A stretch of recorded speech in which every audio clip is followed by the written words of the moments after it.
Welcome to Decode REI. I'm Mina, And this is Lydia Korczak. and today we're interviewing Seth Williams. Seth is the founder of retipster.com. He's a trailblazing real estate investor who has redefined the industry with unconventional approach. Throughout his real estate investing community, he teaches self motivated individuals how to generate significant profits while minimizing risk and creating more time for meaningful results. And welcome to the show, Seth, the RE tipster. How are you? I'm good. Thanks for having me. It's good to be here. Yes, thank you. We hear you're this real estate maverick that came up with a whole bunch of different hacks and systems, and it's amazing. We want to hear everything that you do. So tell us who you are and what you do. Sure. Yeah, I don't know that I'm anything that special. I enjoy finding solutions to complex problems that bug me. And then when I find those answers, Ooh. I try to make them easy to digest, and then I put them out there for other people. So I don't know. Maybe that makes me a maverick, maybe not. But yeah, so my history, I guess, with real estate, I'm going to start there, like how I got into it or Yeah. okay. Yes. Tell us. Yeah. So it all started back in the 2008, 2009 era after trying and failing for a couple of years to find deals on houses and buying stuff on the MLS to flip and turn into rental properties. I just couldn't do it. I couldn't find anything that made sense. The prices were crazy high at that time, maybe not as high as they are now, but just nothing made sense unless you bought it off market. And I didn't know how to do that. And it was around 2008 when I discovered the land business, and not just the land business, buying properties from like directly from the private owners, properties that were not listed for sale. Specifically at the time, it was going after people with delinquent taxes and reaching out to them and, Mhm. just saying, hey, I see you have this property with back due taxes. I'd like to make you an offer and pay off your taxes for you. And a lot of times, because people have delinquent taxes, it's kind of a red flag. Like either I can't afford the property, or I forgot about the property, or I don't care about it. And a lot of these people would accept these ridiculous offers, like hundreds of dollars to sell their property free and clear to me. And granted, these were kind of like rinky dink properties, nothing big or special, but you know, easily could buy these things for 10, 20, 30% of market value and then list them for sale for 50 to 80% of market value and sell them relatively quick. And because it was just vacant land, it was a very simple type of property to deal with. There was no people living in the property. There was no house that was falling apart, nothing crazy I had to inspect. Anything I needed to see, I could see from the road or from satellite maps or any other online software that would answer my questions. And it was awesome. It was a great business. And in that first year, I did about 30 deals like this where I would just buy cheap vacant lots for pennies on the dollar. Mhm.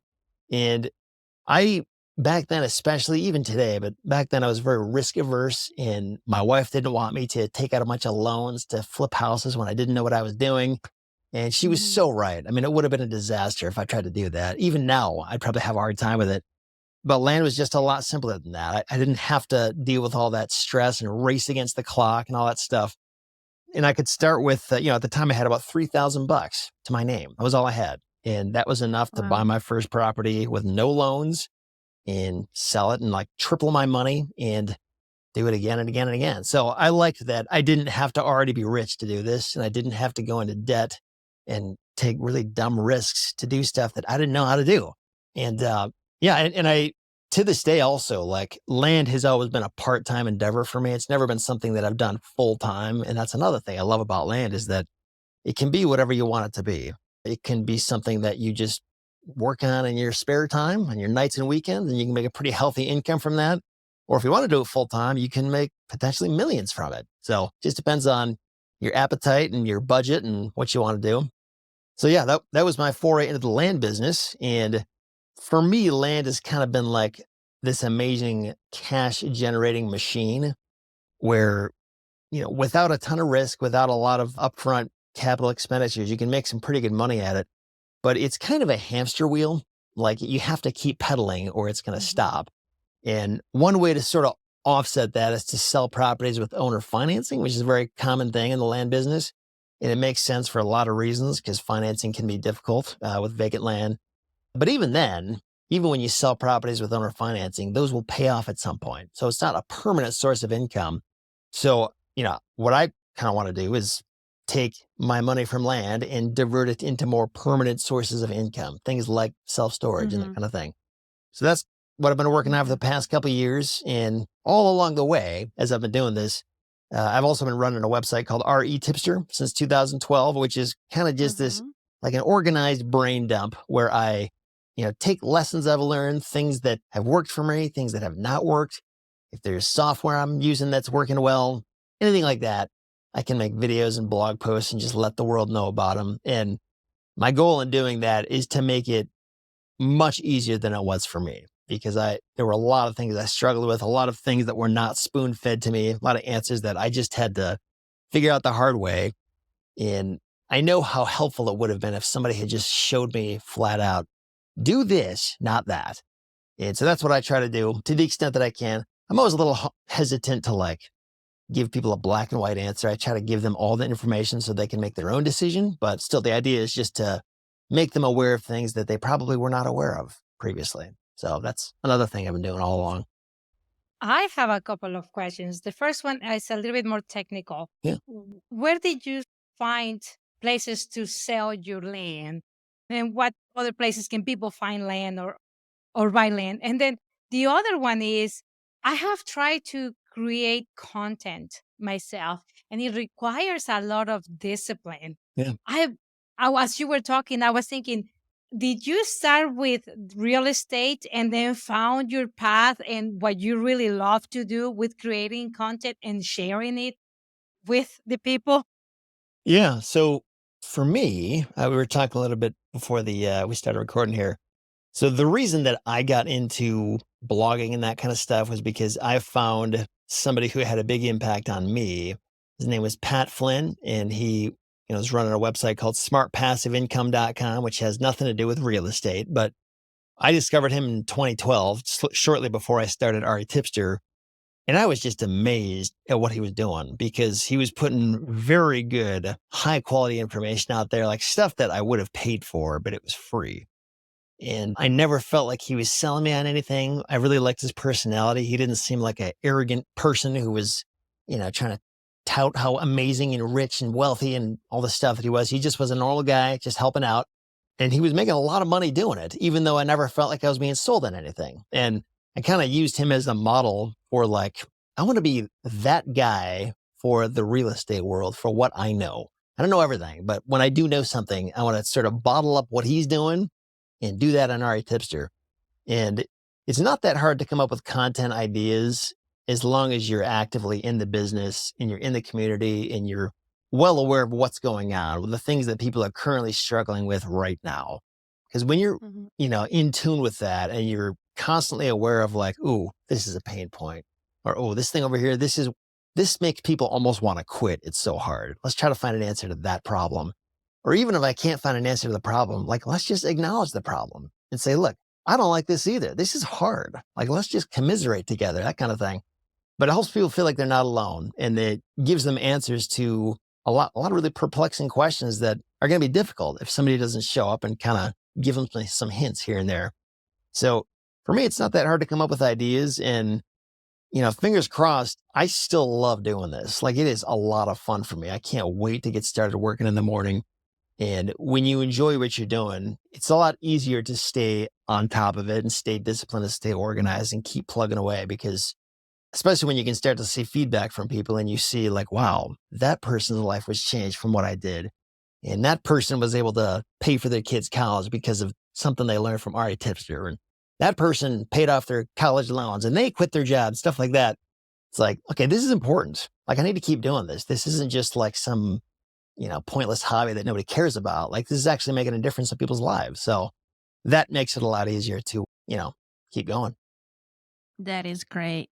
So it looks like you figured out how to make cash flow and money at the end of your flips. What would your advice would be to passive investors? So we have a lot of listeners who are professional business people that's making money and they're looking to diversify their investment portfolio, what would be number one advice to them? They don't have much time, but they do have money. Yeah, there's a lot of people I know in the RE tips community who are kind of in that boat where, I mean, this could be true for anything, any kind of real estate asset class, but in our community, there's a lot of land investors like this where they have learned about the land flipping Mhm. business and they believe in it. They've seen it work for themselves, but at the end of the day, they don't have time and they don't really want to do the work, but they have the money and they're happy to keep investing it in this model that they know works. And for those people, I mean, I think probably the best thing you can do is network like crazy. Like go to events and if you see somebody talking about a success story, like talk to them, like send them a direct message, like get connected with people and get in the know about who the movers and shakers are and who's doing stuff. And it also helps to like actually understand the business model. Like instead of just blindly throwing money at people that you trust, learn it a little bit yourself if you haven't already. And I think the only way to really know it and really learn stuff is to do it a little bit to some extent.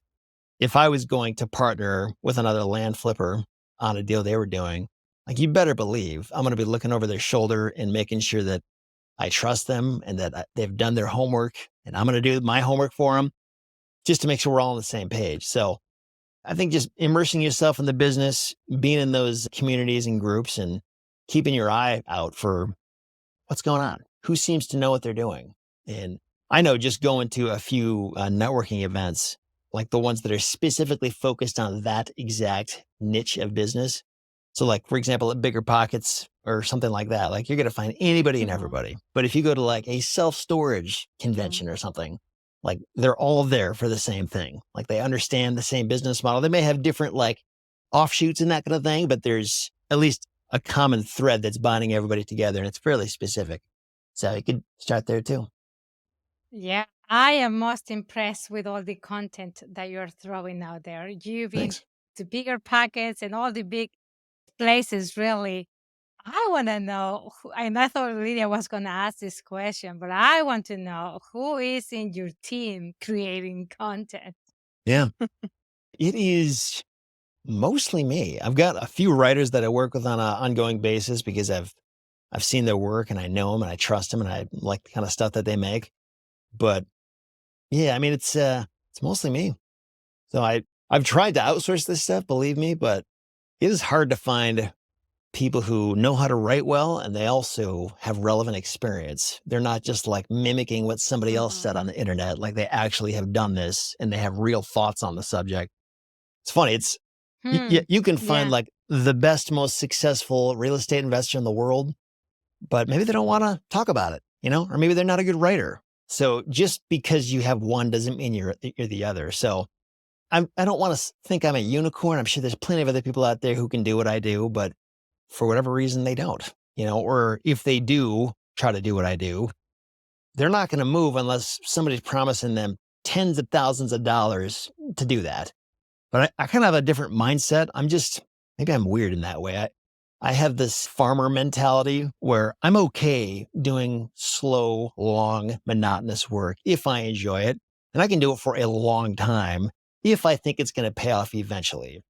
And luckily with RA Tipster, that's kind of how it's worked, where I mean, there were years of doing this where nobody really seemed to care. But all of a sudden, it kind of hit this tipping point where a lot of this natural traffic started to come in and people did start to care. And if I wasn't okay doing that work for a long time in an echo chamber, then I never would have made it. But luckily, I don't know, the way my brain is wired, I can do that. Yeah. Mina, I had an interesting experience the other day. I was showing properties to a family with 2 kids, and we had 10 to see. After viewing about half, the family was getting pretty hungry and they really just wanted to continue the other day. So what did you do? I went to my car and pulled out a bag of delicious Rickey jerky. They loved it so much that we're able to continue our day without any issues. All the ingredients are 100% natural, plus every strip is seasoned, marinated, and smoked by hand to give you the best experience and slap you back into the gear. But I need to buy some more. Oh, just head over to rickysjerky.com and use the discount code, the code REI, for 15% off your first order. So whether you're a busy real estate agent or just looking for mouth-watering snack on the go, Rickey Jerky got you covered. Yeah, your timing was really good. It was very special. It was 2012 when the internet was starting to be more predominant in our daily lives, and people were hungry for knowledge, but they still didn't know how to find it, and things were still working itself out. Algorithms and things like that were not in place as we know it today. Yeah. Now, I would like to ask, you do have a pulse in what's going on in the market, in the commercial real estate, in land at least, and self-storage. Mhm. Is there any interesting points that you've seen lately, maybe in the last 6 months since 2023 started, and we've seen the rates going up, things are slowing down, people are a little bit more afraid. This is the time to make money, but people get scared when it's the time to make money. Yeah. But 2 years ago, we were all throwing money away to crypto and to other places. Yeah. Yeah. Well, there was actually this conference I was at back in May called RubeCon. It's a newer conference. It was their second year doing it, but there was a guy there, Marco Santarelli. Do you know him? I don't know if that name rings a bell. Sounds familiar. Yeah. Mm. Yeah. Well, Yeah, isn't he the tax deed person? I don't know. I'm not sure. I Does tax think deeds, I he does a think, lot of like Marco? turnkey houses and that kind of thing. He's been around for a long time, but Mhm. the guy's a genius. And he was doing this market analysis of, basically the whole country, just explaining like, what is the state of the real estate market? Like, and something that kind of blew me away was there are a lot of millennials and younger people right now who want to buy houses, but they can't because they can't afford them. And so they're living with their parents. And so there's all this pent up demand for houses that aren't there yet. And for me, it was kind of a light bulb moment where it's like, this is not like 2008 and 2009, where there's way more houses than there's a need for. It's like there is a severe lack of inventory. So we're talking about like for years after new houses get built, they're going to get snatched up pretty quick. Even if interest rates are higher, even if prices are higher, like they're going to sell unless there's something really bad with it or the market is somehow not the best. I do hear there's still markets like that where houses still sit on the market for a while, but it's kind of places where I don't want to overgeneralize, but they're not like the hotbeds of America where tons of people are flocking to them. But it just made me realize, like, if I'm doing my homework and if I like just the most minimal amount of homework, just to make sure I'm not doing something completely dumb. If I understand the market is growing at a reasonable clip, and if I'm building affordable housing, for example, instead of the most expensive Class A homes you can get, or if there's a reasonable, sufficient demand for self-storage or something like that, or if I'm buying land in an area where people are building, stuff is going to sell. And that doesn't mean you can totally throw caution to the wind and just like not care about anything. But basically, if you have a decent amount of, concern and skepticism as you're going into a deal, you're probably going to be fine for the foreseeable future, I think. So I'm actually one of these fear-based people who thinks like this a lot, where it's like, oh no, I don't want to get hurt. I don't want to overextend myself. And seeing what Marco had to say, it really kind of just, I guess, relieved a lot of that fear. Like it's not as dire of a situation as one might think in terms of the demand for housing. Like it's there. It's just a matter of pricing coming down and the units becoming available in those markets. Yeah, I mean, if I may Thank just God. keep going on that conversation, this is what my coach keeps telling me too. There is a lot of houses being built, especially here in Florida, where we are. We know that. And some people may think, well, now that we have more inventory, the houses will start to balance out on price. The problem is the construction material hasn't come down or very minimum. And then also the land prices hasn't come down because the landowners see people selling their houses for so much. They are like, I gotta get a piece of that pie. So things are continuing to have absorption in the market here in Florida. And I think we are a couple, no, I don't know how many years, but we are behind, like you said. Yeah. Yeah. I think there is some areas that will be affected, some areas are not. If there is enough business in the area where people are moving for work, I think those areas are going to continue to, stay stabilized. And the areas where people are moving away and the construction is happening, I think those prices will drop. So I think there's going to be like these little pockets everywhere through United States where some are going to be okay and some going to be not so okay. Yeah, it does seem like somebody needs to think of a way to build housing cheaper and faster. Like, I don't know if it's like 3D printing houses like they've been talking about or what the answer is, but I've heard I think it's like Apple and Google. I saw some on the news a couple of years ago about how they're building like these entire like villages of these they're essentially like single wide Mhm. mobile homes, it looks like, where they just stack them on top of each other and make these apartment buildings out of them because it's super cheap and it solves that issue. But I don't know. It seems that I don't know if that's the answer everywhere, but something like that. It's funny when I drive through neighborhoods that were built in like the 50s and the 60s, these houses are so small compared to what the norm is today. And I hear people talking about like how Mhm. unaffordable housing is compared to the way it used to be. It's like, well, maybe because the way it used to be, it was a lot smaller and cheaper, and that was acceptable to everybody. Like you didn't have to have these massive mansions everywhere. So I don't know, maybe people just need to tone it down a little bit and be happy with something smaller. And then the builders have to build that Yeah. and hopefully it'll get cheaper. I don't know. Yeah. Real Ham says we don't have a housing problem. We have a luxury problem. Yeah. Yeah. Which means that we have become so big and so expanded. Like our beds are bigger, our plates are bigger, Yeah. our vehicles are bigger. Yeah. We need more space. Well, maybe that is our problem. But anyways, Yeah. But it's not just vehicle and places are bigger. People are bigger too because people don't want to, live a healthy lifestyle Hmm. too. So when you look at Europe, everything is small. Cars are small, housing are small, but people are much more active. So, Yeah. I think that's an issue with USA as well. Yeah. Needs to change the lifestyles Yeah. here. Yeah. It is. Yeah. so Seth, what are the plans for the future? I'm sorry. Go ahead. You can finish the thought, and Yeah. and then I like to jump on. What are your plans? Are you gonna keep doing this? Sure. Yeah. I was just saying it is funny how, like, what you're saying there, Lydia, like, it makes perfect sense. Living a more active lifestyle, like being healthier, all this stuff. There's a lot of natural, positive endorphins and joy and happiness that comes from that, just being healthy. But I can know it, but I still don't do it.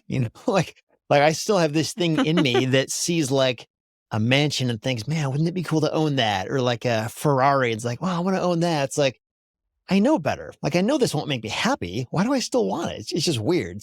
It's weird to know it in one part of my brain, but the other part of my brain still goes after stuff that I know isn't really gonna bring me anywhere. So I don't know. It's strange, but Hmm. I think but I think you are hitting on that's a bigger pandemic than the one we had just a couple years ago. yeah, It's the unhappiness and the emptiness of living our lives outside of us instead of inside of us. yeah, And there is something to be said about that. And we see the way. yeah.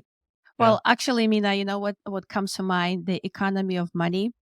They talk about the mentality of having enough. I Hmm. think USA don't have mentality of enough. Or maybe it's not a USA, maybe it's worldwide issue. I think humanity in general talks about not having enough. And there are some people who say, oh, it's enough for me. So I think that's a huge difference of Yeah, different types of humans out there. yeah, yeah, for sure. And you were asking me about future, like where things are going in the next 5 or whatever, however many years. So for me, I'm thinking I still really enjoy RE Tipster, so I'm probably going to keep doing that as long as it's fun. I'm hoping to start looking for another building site for another storage facility.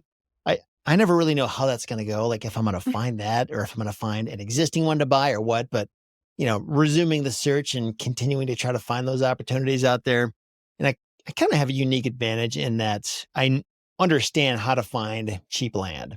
I think the question is it Mhm. going to be cheap land that I can do what I want to do with? Because usually when I'm just flipping lots, I don't really care that much about how it's zoned or anything. It's just Mhm. as long as somebody else is going to want it in the future, that's the main concern. But now that I have a specific use and a need in mind, it kind of changes things in terms of what I can even go after and how much I'm willing to offer and that kind of thing. So it's kind of a different game, but I still understand a lot of the right marketing channels to use to find that stuff. And yeah, I want to, like most people, build up my sources of recurring, dependable, passive, permanent income. So I'll keep trying to go down that road. Well, if you found some, you let us know and we'll help you build it for sure. Yeah. And like Forrest Gump said, just one less thing to worry about, Yeah. right? When you have figured out the money side of things, just one less thing to worry about. I hope you find them. And are you looking just in Michigan or where are you looking? Like, I mean, can you share that? Yeah. I mean, right now I'm looking at Michigan just because I kind of understand that market and there's a physical proximity to it. But I mean, it doesn't need to be that way. I mean, if there was a no brainer deal that popped up Mhm. somewhere, I'd be willing to look at that. Now, I have a question for you. So, we have a lot of passive investors listening to. Are you looking to partner up JV or LP if the investor brings you capital? Yeah. Yep. Probably.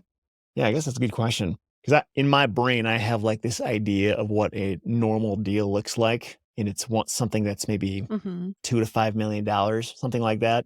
But there are Okay. deals much larger than that that I would never have the money to go after, nor would my money partners have that kind of money. And if that kind of thing showed up, I would totally need money. So, so yeah, it kind of depends on what opportunities show up and that kind of thing. I guess in my little limited way of thinking, I'm currently going after those $2 to $5 million deals, but you never know what might show up.